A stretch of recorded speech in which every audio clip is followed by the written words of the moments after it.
भीम कुणी म्हणावं? एखाद्या जातीत जन्माला आलेला आहे म्हणून मी जय भीम म्हणावं का? मी धर्म स्वीकारलेला आहे किंवा मी एखाद्या धर्मात जन्मलो म्हणून मी जय भीम म्हणावं का? मी जय भीम का म्हणावं आणि जय भीम कुणी म्हणावं? या भारत देशात असलेला प्रत्येक कामकरी, प्रत्येक शेतकरी, कुठला कामकरी, एक उदाहरण देते, जितक्याही मोठ्या मोठ्या बिल्डिंग्स या मुंबईमध्ये दिसतायत ना, त्याच्या बिल्डरच्या हाताखाली छोट्यातला छोटा मजूर जो जो काम करतो त्या प्रत्येकानं जय भीम म्हटलं पाहिजे. जय भीम कुणी म्हटलं पाहिजे? प्रत्येक मुलगी, प्रत्येक स्त्री जिला शिक्षणाचा अधिकार मिळालेला आहे, ज्या व्यक्तीने तिचं स्त्रीत्व फार मुळापासून समजून घेतलेलं आहे, असे असणारे बाबासाहेब आंबेडकर, अशा स्त्रीने, अशा प्रत्येक मुलीने जय भीम म्हणावं. जय भीम कुणी म्हणावं? ज्याही व्यक्तीवरती या संपूर्ण भारतामध्येच नव्हे तर या संपूर्ण जगामध्ये जिथे जिथे अन्याय होत असेल त्या प्रत्येक व्यक्तीने जय भीम म्हणावं. एवढा दरारा जय भीम या शब्दाचा असावा. म्हणून हात वर करून प्रत्येकाने बोलायचंय जय भीम. डॉक्टर बाबासाहेब आंबेडकरांचा. अराजकतेच्या पार्श्वभूमीवरती मूर्तिमंत शिवराज्य उभं करणाऱ्या जिजाऊ मासाहेब, शेतकऱ्यांच्या मिरचीच्या देठालाही हात लावाल तर तुमचे हात कलम केले जातील असे स्वतःच्या सेनेला बजावणारे छत्रपती शिवाजी राजे भोसले. सिंहाच्या जबड्यात घालून दात, मोजीन दात ही जात मराठ्याची, छत्रपती संभाजी राजे भोसले. शिव तुझे नाव ठेविले पवित्र, छत्रपती सूत्र विश्वाचे. छत्रपती शिवरायांना प्रेरणा देणारे, छत्रपती शिवरायांना शिकवण देणारे व छत्रपती शिवरायांचे खरे गुरु राष्ट्रसंत तुकाराम महाराज. कोणास न पिढी कमावले ते खाई, सर्व सुख देई आनंदात. हीच खरी नीती, मानवाचा धर्म, बाकीचे अधर्म ज्योती म्हणे. असे स्त्री शिक्षणाचा लढा पुढे नेणारे, प्रत्येकाला सत्य म्हणजे काय हे जाणून देणारे, सत्य शोधक याची जागृती करणारे महात्मा ज्योतिबा फुले. त्यांच्याच पावलांवरती चालत चालत स्त्री शिक्षणाचा लढा देणाऱ्या सावित्रीबाई फुले. इतकंच नव्हे, ज्यांच्यामुळे आज आपण सर्वजण इथे आबादित आहोत, उपस्थित आहोत, त्या जाती भेदाला दूर करणारे अनेको वर्षांपूर्वी, अनेको शतकांपूर्वी ते म्हणजे संत रोहिदास महाराज. पुढे चालून आणखी महापुरुषांबद्दल बोलायचं झालं, वडिलाने मुलगा नाही शिकविला तोही पापाचा भागीदार झाला. जैसे जन्म देणे कर्तव्य त्याला, तैसेचे शिक्षण देणे अगत्याची. अशी ग्रामहितेतून शिकवण देणारे राष्ट्रसंत तुकडोजी महाराज. दगडाच्या मूर्तीत देव नसून तुमच्या आमच्या देव आहे ही शिकवण देणारे राष्ट्रसंत गाडगे बाबा, ज्याच्यामुळे आज मी इथे उपस्थित आहे, ज्याच्यामुळे मी बोलू शकते. सूर्य कधी कुणाच्या तळहाताला झाकत नाही, हिमालय कधी कुणाच्या बापालाही वाकत नाही, आणि मी जे बोलते त्याला मला अडवायची कुणाची ताकद नाही. आणि ही ताकद मला मिळालेली आहे विश्वरत्न डॉक्टर बाबासाहेब आंबेडकरांमुळे. या सर्व महापुरुषांना मी प्रथमतः वंदन करते.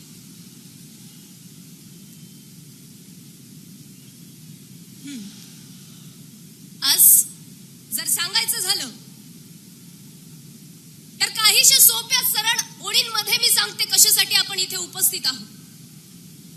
This trampling essence of words, selective but appreciable all constitutions, the virtuous ethos of each and every religious spirit, the immortal soul of most diversified nation that is India, and eternal spirit of pragmatic and true-hearted Indian citizen. म्हणजेच माहितीये काय, जगातल्या प्रत्येक निवडक व उत्तम संविधानाचा सार संविधान जगातल्या सर्व धर्मांचा सत्य तत्वज्ञानाचा सार. काय? सत्य तत्वज्ञानाचा सार म्हणजे संविधान. विज्ञानवादी, वास्तववादी व सत्य आचरणशील असलेल्या प्रत्येक भारतीय नागरिकांची ताकद म्हणजेच भारतीय संविधान. आणि याच भारतीय संविधानाच्या सन्मानानिमित्ताने, याच्या भारतीय संविधान सन्मान रॅलीच्या निमित्ताने श्रद्धेय बाळासाहेब आंबेडकर यांच्या नेतृत्वाखाली आज आपण सर्वजण इथे उपस्थित आहोत. म्हणून प्रथमतः मी त्यांना देखील वंदन करेन. मी ज्या 4 ओळी म्हणाली त्यातून दुसरी ओळ म्हणजे अशी, सर्व धर्माच्या सत्य तत्वज्ञानाचा सार. धर्म कोणता? लोकांनी तयार केलेला स्वतःच्या स्वार्थासाठीचा लौकिक धर्म नव्हे. लोकांनी धर्म तयार केले स्वतःच्या स्वार्थासाठी, तो धर्म नाहीच. त्यात क्रांतिकारी संत तुकाराम महाराज सांगतात की हाच एकमेव खरा धर्म आहे, बाकीचे. आता आणखी पुढे चालून सांगायचं झालं तर ही संतांची मादियाडी म्हणजे नेमकी कोण?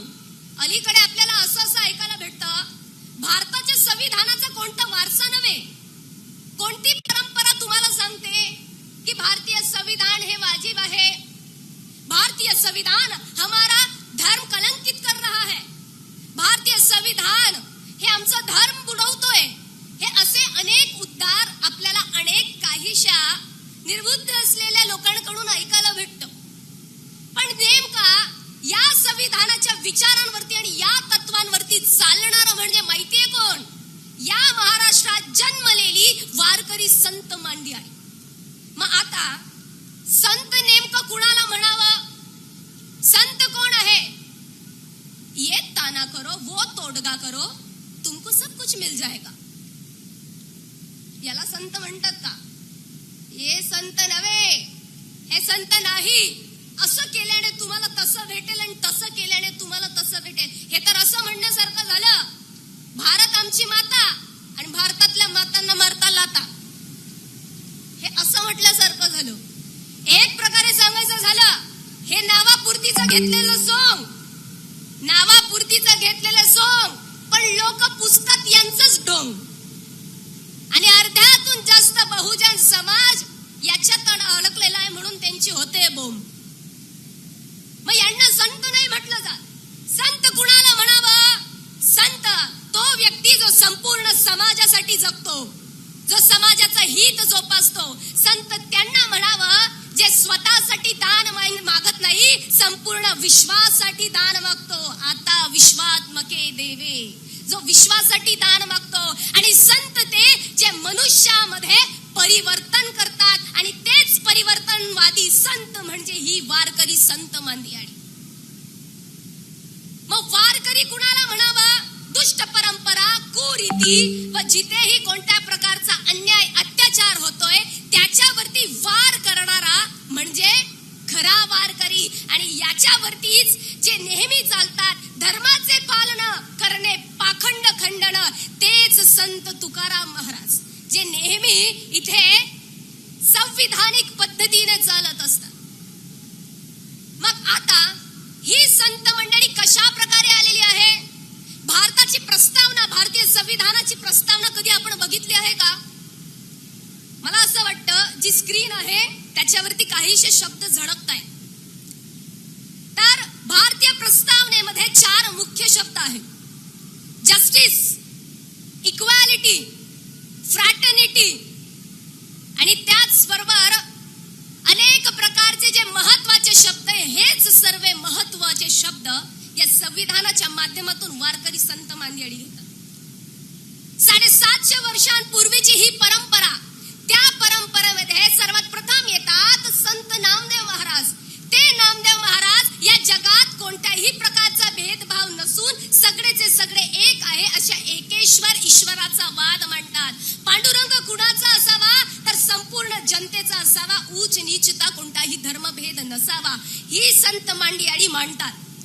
त्यानंतर आणखी पुढे जाऊन जायचं झालं तर ही संत मंडळी त्याच काळामध्ये किती वैचारिक होती ते बघा.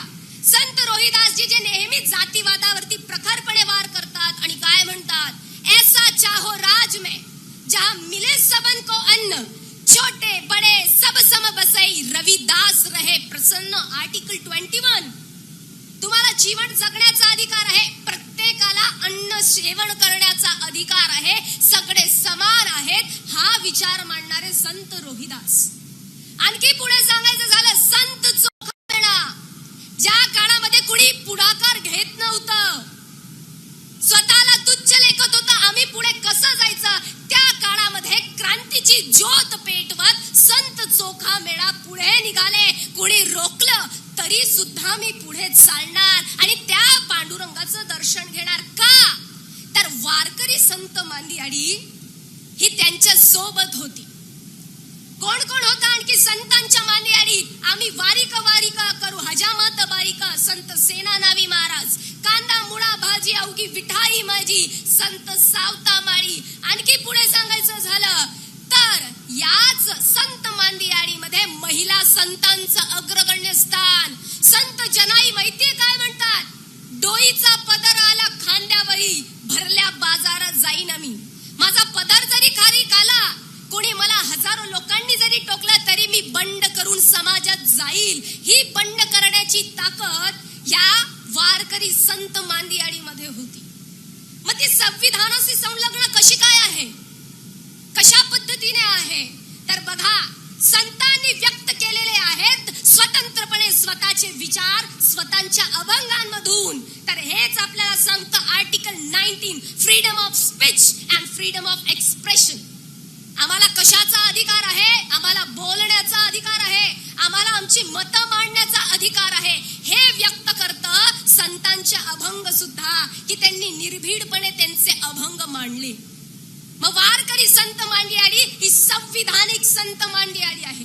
इतकंच नव्हे, आणखी पुढे सांगायचं झालं तर संत मंडळी विचार मांडतात की या पांडुरंगा पुढे सगळे समान आहेत. छोटा असेल, मोठा असेल, गरीब असेल, श्रीमंत असेल, कुठल्याही जातीचा असेल, कुठल्याही धर्माचा असेल. Article 14, equality before law. कायद्या पुढे सगळे समान आहेत, हे संविधानाने अधिकार दिला. तोच अधिकार ही संत मांदियाळी सुद्धा तिथे मांडते की या देवाच्या पुढे तर सगळे सारखेच आहेत. कसे बघा, समविचाराचे असणारी ही संतांची मांदियाळी आणि त्याच बरोबर संविधान आहे. आणखी पुढे सांगायचं झालं संत जनाई बंड तर करतात, संत मुक्ताई नामदेवरायांना उपदेश देतात, ज्ञानोबरायांना उपदेश देतात, त्याचबरोबर 1400 वर्षाचं तप केलेल्या चांगदेवाला उपदेश देतात. हे काय संदेश देतो आपल्याला की इथे स्त्री पुरुष समान आहे. आणि त्यालाच म्हटलं गेलं आहे article 15, prohibition of discrimination on grounds of religion, caste and gender. Gender म्हणजेच काय, लिंगाबद्दल कोणीही भेदभाव करणार नाही. संविधानाच्या बरोबरीतच असलेली ही संत मांदियाळी जी सर्वांना समान मानते. आणखी पुढे सांगायचं झालं, ही संतांची मांदियाळी संत नामदेवांपासून तर संत शेख मोहम्मद यांच्या पर्यंत कशा पद्धतीने समान आहे. तर इथे कुठल्याही प्रकारचा भेदभाव कसा नाही. संत चोखामेळा वारीमध्ये निघाले आणि त्या वेळेला अस्पृश्यता ही फार जोरदार पद्धतीने मानली जायची. आणि वारीला निघालेले असताना संत चोखामेळा भजन म्हणत म्हणत जातात, जोहार मायबाप जोहार, तुमच्या महाराजचा मी महार, असे उद्गार काढतात. आणि असंच अभंग म्हणत म्हणत माहितीये काय म्हणतात, हे देवा माझ्याने तू वाटणार तर नाही ना, तुझं भजन करणारे जे संत आहे त्यांना जर मी स्पर्श केला तर ते तर वाटणार नाही ना. हा विचार करत संत चोखामेळा नामदेवरायांच्या भेटीसाठी गेले आणि नामदेवरायांचा एक हात दूर होऊन खाली पाया पडण्यासाठी संत चोखामेळा वाकले. त्यांच्या मनात प्रश्न होता, मी तर अस्पृश्य आहे, संत नामदेव महाराज माझा स्पर्श कस काय सहन करतील, म्हणून मी दुरून चरण स्पर्श करतो. परंतु संत नामदेव महाराज काय करतात, स्वतःच्या दोन्ही हातांनी चोखामेळांना उभा करतात आणि घट्ट असं आलिंगन देतात आणि म्हणतात इथेच सगळा भेदभाव संपला. कोणीच अस्पृश्य नाही, कोणीच महान नाही, सगळे समान आहेत. फक्त विचार शुद्ध असण्याची आवश्यकता आहे. याच विचारधारेला धरून चालणारी ही संपूर्ण संतांची मांदियाळी आहे. आणि हेच संविधानामध्ये आर्टिकल 17 सांगितलं आहे, ॲबॉलिशन ऑफ अनटचेबिलिटी. जे विचार आहेत हे भेटले की तुम्हाला भेटतो जस्टिस म्हणजे न्याय. आणि हेच संतांच्या मांदियाळीत सांगितलेलं आहे की संत हे सगळे तत्व पाळतात आणि संतांकडे न्यायच आहे. मग maturity is when you will understand. वारकरी हे पुराणमतवादी नाहीत, वारकरी हे संविधानवादी आहे. संविधानाला धरून चालणारी ही संपूर्ण वारकरी मांदियाळी आहे. ही संपूर्ण मांदियाळी आहे. हेच आपण सर्वजणांनी, प्रत्येक व्यक्तीने लक्षात घ्यायचं आहे. आणि जो अधिकार आज आपण म्हणतो तेच तुकोबाराय म्हणतात, सकळासी येथे आहे अधिकार. प्रत्येकाला इथे अधिकार आहे. जाता जाता एकच बोलेल, किसी को पैसों का अभिमान तो किसी को अंधे धर्म का अभिमान. किसी को पैसों का अभिमान तो किसी को अंधे धर्म का अभिमान. लेकिन इन्हें नहीं पता सत्य, त्याग, प्रेम और न्याय से युक्त है हमारा भारतीय संविधान. पुन्हा एक वेळेस जय भीम, जय शिवराय.